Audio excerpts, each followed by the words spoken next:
ಮಾನ್ಯ ಅಧ್ಯಕ್ಷರೇ, ಸರ್ಕಾರದಿಂದ ಒಂದು ಹೇಳಿಕೆ ಸದನ ಮುಂದೆ ಇಡಲಿಕ್ಕೆ ಪ್ರಯತ್ನ ಮಾಡ್ತೀನಿ. ನೀವು ಅನುಮತಿ ಕೊಟ್ಟಿದ್ದೀರಿ. ರಾಜ್ಯದಲ್ಲಿ ನಡೆದಿದ್ದ ಅಕ್ರಮ ಗಣಿಗಾರಿಕೆ ಸಂಬಂಧ ತೆಗೆದುಕೊಳ್ಳಬೇಕಾದ ಕ್ರಮಗಳ ಕುರಿತು ರಚಿಸಲಾಗಿದ್ದ ಸಚಿವ ಸಂಪುಟದ ಉಪಸಮಿತಿಯ ವರದಿಯನ್ನು ರಾಜ್ಯ ಸಚಿವ ಸಂಪುಟ ಅನುಮೋದಿಸಿರುವ ಬಗ್ಗೆ ಸರ್ಕಾರದ ಹೇಳಿಕೆ. ಕರ್ನಾಟಕ ರಾಜ್ಯದಲ್ಲಿ 2006ರಿಂದ 2011ರವರೆಗೆ ಭಾರೀ ಪ್ರಮಾಣದಲ್ಲಿ ಅಕ್ರಮ ಗಣಿಗಾರಿಕೆ ನಡೆದಿದ್ದವು. ಈ ಅಕ್ರಮದಲ್ಲಿ ಅಧಿಕಾರಸ್ಥ ರಾಜಕಾರಣಿಗಳು, ವ್ಯಾಪಾರಸ್ಥರು, ಅಧಿಕಾರಿಗಳು ಹಾಗೂ ಇನ್ನಿತರರು ಶಾಮೀಲಾಗಿ ರಾಜ್ಯದ ಸಂಪತ್ತನ್ನು ಲೂಟಿ ಮಾಡಿದ್ದರು ಎಂಬುದು ದೇಶದ ಮುಂದೆ ಜಗಜ್ಜಾಹೀರಾಗಿರುವ ಸಂಗತಿ. ಈ ಅಕ್ರಮಗಳನ್ನು ಲೋಕಾಯುಕ್ತ ಸಂಸ್ಥೆಯು ಗಂಭೀರವಾಗಿ ಪರಿಗಣಿಸಿ ತನಿಖೆ ಮಾಡಿ ವರದಿ ನೀಡಿತ್ತು. 2013ರಿಂದ 2018ರವರೆಗೆ ನಮ್ಮ ಸರ್ಕಾರದ ಅವಧಿಯಲ್ಲಿ ಸಚಿವ ಸಂಪುಟದ ಉಪಸಮಿತಿ ರಚಿಸಲಾಗಿತ್ತು. ಉಪಸಮಿತಿಯು ಗಣಿ ಅಕ್ರಮಗಳಿಂದ ರಾಜ್ಯದ ಬೊಕ್ಕಸಕ್ಕೆ ಅಪಾರ ಪ್ರಮಾಣದ ನಷ್ಟ ಸಂಭವಿಸಿದೆ ಎಂದು ಅಂದಾಜಿಸಿ ದಿನಾಂಕ 16/10/2015 ನಡೆದ ಉಪಸಮಿತಿ ಸಭೆಯಲ್ಲಿ ಕೆಲವು ಶಿಫಾರಸುಗಳನ್ನು ಮಾಡಿರುತ್ತದೆ. ಆ ಸಂದರ್ಭದಲ್ಲಿ ಅಕ್ರಮ ಗಣಿಗಾರಿಕೆ ಕುರಿತು ನಮ್ಮ ಸರ್ಕಾರವು ಹಲವು ಕ್ರಮಗಳನ್ನು ಕೈಗೊಂಡಿತ್ತು. ಆದರೆ ಸರ್ಕಾರ ಬದಲಾದ ನಂತರ ಅಕ್ರಮ ಗಣಿಗಾರಿಕೆಯಿಂದ ಉಂಟಾದ ವಸೂಲಾತಿ ಇನ್ನಿತರ ಕ್ರಮಗಳಿಗೆ ಹಿನ್ನಡೆಯಾದವು.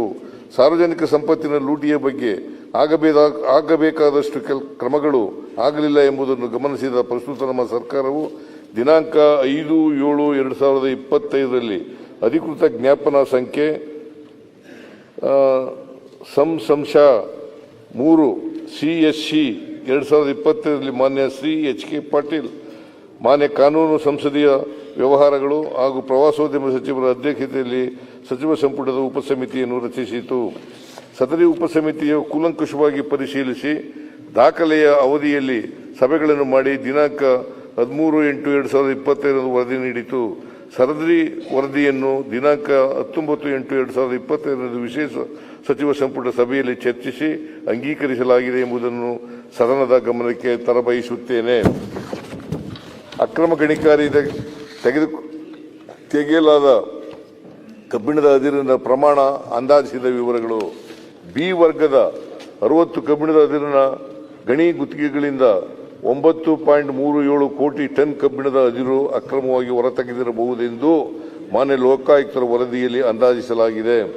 ಸಿ ವರ್ಗದ 51 ಕಬ್ಬಿಣದ ಅದಿರಿನ ಗಣಿ ಗುತ್ತಿಗೆಗಳಿಂದ ಕ್ರಮವಾಗಿ 9.70 ಕೋಟಿ ಟನ್ ಕಬ್ಬಿಣದ ಅದಿರು ಹೊರತೆಗೆದಿರುವುದಾಗಿ ಅಂದಾಜಿಸಲಾಗಿದೆ. ಒಟ್ಟಾರೆ ಬಿ ಮತ್ತು ಸಿ ವರ್ಗದ 111 ಕಬ್ಬಿಣದ ಅದಿರಿನ ಗಣಿ ಗುತ್ತಿಗೆಗಳಿಂದ ಅಂದಾಜು 19.07 ಕೋಟಿ ಮೆಟ್ರಿಕ್ ಟನ್ ಕಬ್ಬಿಣದ ಅದಿರು ಅಕ್ರಮವಾಗಿ ತೆಗೆದು ಸಾಗಾಣಿಕೆಯಾಗಿರುವ ಸಾಧ್ಯತೆಯನ್ನು ಉಪಸಮಿತಿಯು ಗಮನಿಸಿದೆ. ವಿವರಗಳನ್ನು ಅನುಬಂಧ 1ರಲ್ಲಿ ನೀಡಿದೆ. ಸಚಿವ ಸಂಪುಟ ಉಪಸಮಿತಿಯ ವರದಿಯಲ್ಲಿನ ಶಿಫಾರಸಿನಂತೆ ಸರ್ಕಾರವು ಕೈಗೊಂಡ ತೀರ್ಮಾನಗಳು. ಉಪಸಮಿತಿಯ ಶಿಫಾರಸಿನಂತೆ ಅಕ್ರಮ ಗಣಿಗಾರಿಕೆಯಿಂದ ಸರ್ಕಾರಕ್ಕೆ ಉಂಟಾದ ಆರ್ಥಿಕ ನಷ್ಟವನ್ನು ವಸೂಲಿ ಮಾಡಲು ಕರ್ನಾಟಕ ಅಕ್ರಮ ಗಣಿಗಾರಿಕೆ ಮತ್ತು ಅಪರಾಧದ ಉತ್ಪತ್ತಿಗಳಿಂದಾದ ಸ್ವತ್ತನ್ನು ವಶಪಡಿಸಿಕೊಳ್ಳುವುದಕ್ಕಾಗಿ ಮತ್ತು ಜಪ್ತಿಗಾಗಿ ವಸೂಲಾತಿ ಆಯುಕ್ತರನ್ನು ರಿಕವರಿ ಕಮಿಷನರ್ ನೇಮಿಸಲು ರೂಪಿಸಲಾದ ಹೊಸ ಕರಡು ಮಸೂದೆಯನ್ನು ಸಚಿವ ಸಂಪುಟವು ಅಂಗೀಕರಿಸಿದೆ, ಸದನವು ಅಂಗೀಕರಿಸಿದೆ. ಮಾನ್ಯ ಲೋಕಾಯುಕ್ತರ ವರದಿಯ ಪ್ರಕಾರ ಕ್ರಮವಾಗಿ ರಫ್ತಾಗಿರುವ 2.98 ಕೋಟಿ ಮೆಟ್ರಿಕ್ ಟನ್ ಅದರಿನ ಮೌಲ್ಯವು 12,228 ಕೋಟಿ ಎಂದು ಅಂದಾಜಿಸಲಾಗಿದೆ. ಅದರಂತೆ ಸರಾಸರಿ ಬೆಲೆ ಪ್ರತಿ ಟನ್ಗೆ 4,103 ಆಗಿರುತ್ತದೆ. ಅಕ್ರಮವಾಗಿ ರಫ್ತಾಗಿರುವ ಉಳಿದ 16.09 ಕೋಟಿ ಮೆಟ್ರಿಕ್ ಟನ್ ಅದರಿಗೆ ಲೋಕಾಯುಕ್ತ ವರದಿಯಲ್ಲಿ ಅಂದಾಜಿಸಿದಂತೆ ಒಟ್ಟು 66,017 ಕೋಟಿ ರು ಸರ್ಕಾರಕ್ಕೆ ನಷ್ಟ ಆಗಲಿದೆ. ಒಟ್ಟಾರೆಯಾಗಿ 19.07 ಮೆಟ್ರಿಕ್ ಟನ್ ಅಕ್ರಮವಾಗಿ ರಫ್ತಾಗಿರುವ ಅದಿರಿನಿಂದ ಸರ್ಕಾರಕ್ಕೆ 78,245 ಕೋಟಿ ರು ನಷ್ಟವಾಗಿರುವುದಾಗಿ ಅಂದಾಜಿಸಲಾಗಿದೆ. ರಾಜ್ಯದಲ್ಲಿ ಅಕ್ರಮ ಗಣಿಗಾರಿಕೆ ಕುರಿತು SIT ತಂಡ ಅಥವಾ ಇನ್ನಿತರೆ ತನಿಖಾ ಸಂಸ್ಥೆಗಳಿಂದ ದಾಖಲಿಸುವ ಪ್ರಕರಣಗಳ ವಿಚಾರಣೆಗೆ ತ್ವರಿತ ನ್ಯಾಯಾಲಯಗಳನ್ನು ಫಾಸ್ಟ್ ಟ್ರ್ಯಾಕ್ ಕೋರ್ಟ್ ಸ್ಥಾಪಿಸಲು ತೀರ್ಮಾನಿಸಲಾಗಿದೆ. ವಿಶೇಷ ತನಿಖಾ ತಂಡವು ಮಾನ್ಯ ನ್ಯಾಯಾಲಯಕ್ಕೆ 29 ಪ್ರಕರಣಗಳಲ್ಲಿ ಬಿ ರಿಪೋರ್ಟ್ ಸಲ್ಲಿಸಿರುವುದನ್ನು ಸಚಿವ ಸಂಪುಟದ ಉಪಸಮಿತಿಯು ಪರಿಶೀಲಿಸಿದೆ. ಹಲವು ಪ್ರಕರಣಗಳಲ್ಲಿ ಬಿ ರಿಪೋರ್ಟ್ನಲ್ಲಿ ದಾಖಲಿಸಿದ ಕಾರಣಗಳು ಮೇಲ್ನೋಟಕ್ಕೆ ಸಮಂಜಸವಾಗಿರುವುದಿಲ್ಲ ಎಂದು ಗಮನಿಸಿ ಈ 29 ಪ್ರಕರಣಗಳಲ್ಲಿನ ಬಿ ರಿಪೋರ್ಟ್ ಅನ್ನು ಮರುಪರಿಶೀಲಿಸಲು ಸಚಿವ ಸಂಪುಟದ ಉಪಸಮಿತಿಯು ಶಿಫಾರಸನ್ನು ಒಪ್ಪಿದೆ. ವಿಶೇಷ ತನಿಖಾ ತಂಡವು ಮಾನ್ಯ ನ್ಯಾಯಾಲಯಕ್ಕೆ 8 ಪ್ರಕರಣಗಳಲ್ಲಿ ಬಿ ರಿಪೋರ್ಟ್ ಅನ್ನು ಸಲ್ಲಿಸಿದೆ. ಇನ್ನೂ ನ್ಯಾಯಾಲಯದ ಅನುಮತಿ ದೊರಕದ್ದರಿಂದ ಈ 8 ಪ್ರಕರಣಗಳ ಬಿ ರಿಪೋರ್ಟ್ ಅನ್ನು ನ್ಯಾಯಾಲಯದಿಂದ ಹಿಂಪಡೆಯಲು ತೀರ್ಮಾನಿಸಲಾಗಿದೆ. ಅರಣ್ಯ ಇಲಾಖೆಗೆ ಉಂಟಾದ ನಷ್ಟವನ್ನು ಅಂದಾಜಿಸಲು ಅರಣ್ಯ ಇಲಾಖೆಯಲ್ಲಿ ಪ್ರಕರಣವಾರು ತನಿಖಾ ತಂಡವನ್ನು ರಚಿಸಲಾಗುವುದು.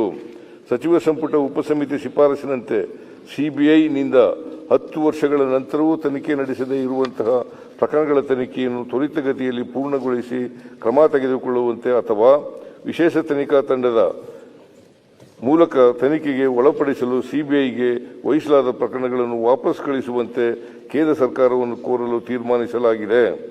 ಕಬ್ಬಿಣದ ಅದಿರಿನ ಅನಧಿಕೃತ ಗಣಿಗಾರಿಕೆಗೆ ಸಾಗಾಣಿಕೆಗೆ ಸಂಬಂಧಿಸಿದಂತೆ ಸ್ಥಳೀಯ ಪೊಲೀಸ್ ಠಾಣೆಗಳಲ್ಲಿ ದಾಖಲಾದ ಎಫ್ಐಆರ್ಗಳನ್ನು ನ್ಯಾಯಾಲಯಕ್ಕೆ ದೋಷಾರೋಪಣಾ ಪಟ್ಟಿ ಸಲ್ಲಿಸಿ ತ್ವರಿತವಾಗಿ ಪ್ರಕರಣಗಳನ್ನು ಇತ್ಯರ್ಥಪಡಿಸಲು ಕ್ರಮ ವಹಿಸುವಂತೆ ಪೊಲೀಸ್ ಇಲಾಖೆಗೆ ನಿರ್ದೇಶನ ನೀಡಲಾಗಿದೆ. ಸಿಇಸಿಯ ಬಿ ವರ್ಗದ ಗಣಿ ಗುತ್ತಿಗೆಗಳಿಂದ ಹೊರತೆಗೆದ ಕಬ್ಬಿಣದ ಅದಿರಿನ ಪ್ರಮಾಣವನ್ನು ಅಂದಾಜಿಸುವ ಮಾನದಂಡಗಳ ಅನುಮೋದನೆಗಾಗಿ 2019ರಲ್ಲಿ ಮಾನ್ಯ ಸರ್ವೋಚ್ಚ ನ್ಯಾಯಾಲಯಕ್ಕೆ ಸಲ್ಲಿಸಿರುತ್ತದೆ. ವಿಷಯವು ಇತ್ಯರ್ಥಕ್ಕೆ ಬಾಕಿ ಇದ್ದು ಮಾನ್ಯ ಸರ್ವೋಚ್ಚ ನ್ಯಾಯಾಲಯದಿಂದ ಸದರಿ ಮಾನದಂಡಗಳಿಗೆ ಶೀಘ್ರವಾಗಿ ಅನುಮೋದನೆಯನ್ನು ಪಡೆಯಲು ಕ್ರಮ ವಹಿಸುವಂತೆ ಸೂಚಿಸಲಾಗಿದೆ. ಮಾನ್ಯ ನ್ಯಾಯಾಲಯಗಳಲ್ಲಿ ಬೆಂಗಳೂರು ಹಾಗೂ ನವದೆಹಲಿ ದಾಖಲಾಗಿರುವ ಪ್ರಕರಣಗಳನ್ನು ಸಮರ್ಪಕವಾಗಿ ನಿರ್ವಹಿಸಲು ಗಣಿಗಾರಿಕೆ ವಿಷಯದಲ್ಲಿ ಪರಿಣತಿ ಹೊಂದಿರುವ ಕಾನೂನು ಅಧಿಕಾರಿಗಳ ತಂಡವನ್ನು ರೂಪಿಸಲು ತೀರ್ಮಾನಿಸಲಾಗಿದೆ. ಅಕ್ರಮ ಗಣಿಗಾರಿಕೆ ಸಹಕರಿಸಿದ ಸರ್ಕಾರಿ ಅಧಿಕಾರಿಗಳು, ಸಿಬ್ಬಂದಿ ವರ್ಗ ಮತ್ತು ಮಧ್ಯವರ್ತಿಗಳು, ಖಾಸಗಿ ವ್ಯಕ್ತಿಗಳ ವಿರುದ್ಧ ಲೋಕಾಯುಕ್ತ ಶಿಫಾರಸಿನಂತೆ ಸೂಕ್ತ ಕ್ರಮ ಜರುಗಿಸಲಾಗುವುದು. ಅಕ್ರಮ ಗಣಿಗಾರಿಕೆ ಪ್ರಕರಣಗಳಲ್ಲಿ ಕಾನೂನು ಕ್ರಮ ಜರುಗಿಸಲು ನ್ಯಾಯಾಲಯ ಪ್ರಕರಣಗಳನ್ನು ತ್ವರಿತವಾಗಿ ಇತ್ಯರ್ಥಪಡಿಸಲು ಹಾಗೂ ರಾಜ್ಯ ಸರ್ಕಾರಕ್ಕೆ ಸಂಭವಿಸಿರುವ ನಷ್ಟವನ್ನು ವಸೂಲಾತಿ ಮಾಡಲು ಸರ್ಕಾರವು ಎಲ್ಲ ಅಗತ್ಯ ಕ್ರಮಗಳನ್ನು ಕೈಗೊಳ್ಳಲಿದೆ ಎಂಬುದನ್ನು ಸದನದ ಗಮನಕ್ಕೆ ತರಬಯಸುತ್ತೇನೆ.